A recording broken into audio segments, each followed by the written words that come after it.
अस्सलाम वालेकुम क्लास। आज हम पढ़ेंगे topic 7.2 exercise and cardiovascular health. कि जो इंसान रोज़ एक्सरसाइज करता है, जो डेली फिज़िकली एक्टिव रहता है, उसके कार्डियोवैस्कुलर हेल्थ पे क्या उसके बेनिफिट्स हैं उसको मिलते हैं, वो हम पढ़ते हैं। अब उन्होंने कहा कि हार्ट एक इस तरह का मसल है कि वो जो इंसान रेगुलर एक्सरसाइज करेगा उसको उसका हार्ट को बहुत बेनिफिट होगा।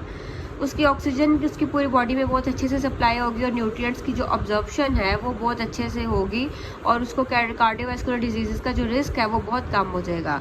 अब उन्होंने कहा है कि बेनिफिट्स एक्सरसाइज के हार्ट के लिए भी हैं, मसल्स के लिए भी है। ये लहदा क्वेश्चन भी बन सकते हैं। हार्ट के लिए क्या इसके है बेनिफिट्स? जो इंसान रोज़ फिज़िकली एक्टिव रहेगा, जो इंसान रोज़ एक्सरसाइज करेगा, कि उसको हार्ट डिजीज़ के चांसेस कम हो जाएंगे, उसको हाई बीपी के चांसेस कम हो जाएंगे, उसको स्ट्रोक मतलब कि अचानक से अटैक वगैरह नहीं होगा, उसके ब्लड सर्कुलेशन बॉडी के अंदर बहुत अच्छे से हो जाएगी और उसकी जो तमाम ऑर्गन्स हैं उस तक ऑक्सीजन की सप्लाई बहुत अच्छे से होगी ताकि तमाम ऑर्गन्स अच्छे से काम कर सकें।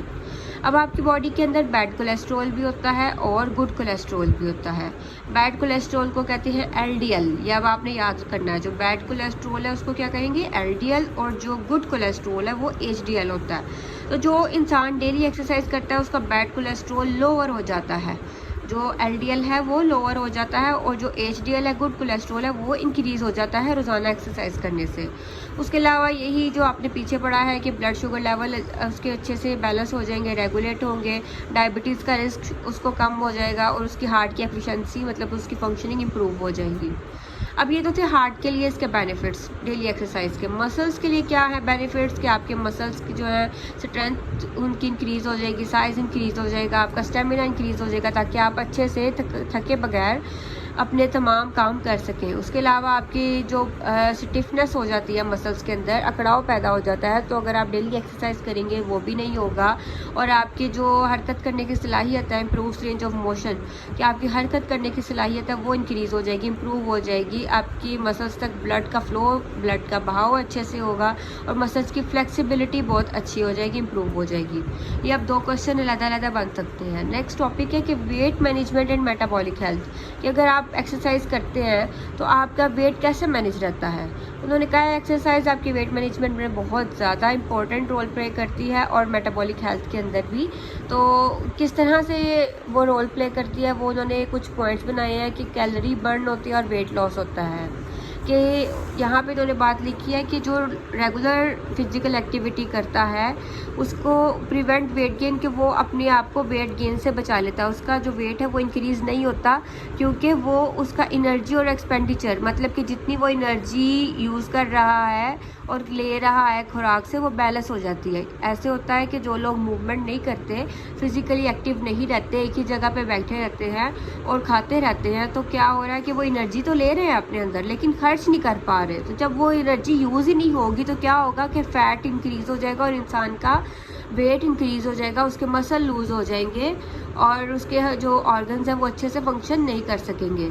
इसके बरक्स अगर आप कंपेयर करें, वो इंसान जो डेली एक्सरसाइज कर रहा है, फिज़िकली एक्टिव रह रहा है, एक्सरसाइज नहीं भी कर रहा है, वॉक कर रहा है, ठीक है, रनिंग कर लेता है या बहुत अच्छे से एक्टिव रहता है, तो क्या होगा कि वो जितनी एनर्जी ले रहा है खुराक से उतनी वो एक्सपेंड भी कर रहा है, खर्च भी कर रहा है, तो उसकी बॉडी के अंदर एक बैलेंस क्रिएट हो जाएगा, उसके बॉडी के ऑर्गन्स अच्छे से काम करेंगे, उसका ब्लड फ्लो अच्छे से रहेगा, उसके अंदर बॉडी की तमाम ऑर्गन के अंदर ऑक्सीजन की सप्लाई अच्छे से रहेगी, तो वो बहुत फिट और एक्टिव रहेगा। अब और क्या लिखा है कि मसल आपके बहुत अच्छे से स्ट्रेंथन हो जाते हैं, उसके अंदर स्ट्रेंथ पैदा हो जाती है और जब मसल्स अच्छे से बिल्ड हो जाते हैं तो कैलोरीज जो है वो मोर बर्न होती हैं। आपको पता है कि जितना भी आप खुराक खाते हैं उसका एक यूनिट यूज़ होता है कैलोरीज के। आपने सुबह नाश्ता लिया जिसमें एक ब्रेड का पीस है, एक आपका एग है जिसके अंदर आपने उसको हल्का सा 1 टेबल स्पून ऑयल के साथ उसको बनाया है, तो उसके अंदर कम कैलोरीज होंगी। फ़र्ज़ कर लें कि आप उसके अंदर 300 समथिंग कैलोरीज हैं, तो एक बॉडी को, एक आदमी को अलग और एक औरत को अलग एक कैलोरी की रिक्वायरमेंट होती है कि उसे पूरी बॉडी के पूरे दिन के काम करने के लिए सिर्फ इतनी कैलोरीज चाहिए। और अगर तो वो उन कैलोरीज को ज़्यादा लेने लग जाएगा और खर्च कम करेगा तो क्या होगा कि उसके अंदर फ़ैट की कंपोजिशन जो है वो इंक्रीज़ हो जाएगी और वो मोटा होना शुरू हो जाएगा। फिर उन्होंने कहा है कि वेट मैनेजमेंट कैसे होती है, रोज़ एक्सरसाइज करने से उसके ब्लड शुगर लेवल रेगुलेट होते हैं, मेंटेन रहते हैं, वो डायबिटीज़ से बचा रहता है।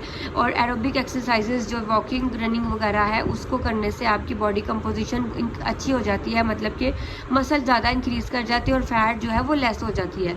और एपिटाइट रेगुलेशन के उसको भूख जो है वो कंट्रोल हो जाती है, उसको क्रेविंग्स के मीठे खाने की और जो बेक्ड फूड है उसको खाने की जो क्रेविंग्स है वो कम हो जाती हैं और उसकी ईटिंग हैबिट्स बहुत अच्छी हो जाती हैं। ये सब किसके पॉइंट्स थे, वेट मैनेजमेंट के, कि अगर आप रोज़ एक्सरसाइज करें तो आपका वेट कैसे मैनेज रहता है। ये 5 पॉइंट्स है कि वो कैलोरीज को अच्छे से मेंटेन करना है, कर लेता है इंसान, उसके जो रिस्क है टाइप 2 डायबिटीज़ का वो कम हो जाता है, उसकी मसल इंक्रीज़ हो जाती है, फैट डिक्रीज़ हो जाती है और अपनी भूख को वो अच्छे से कंट्रोल कर लेता है, अपने ईटिंग हैबिट्स को अच्छा करता है।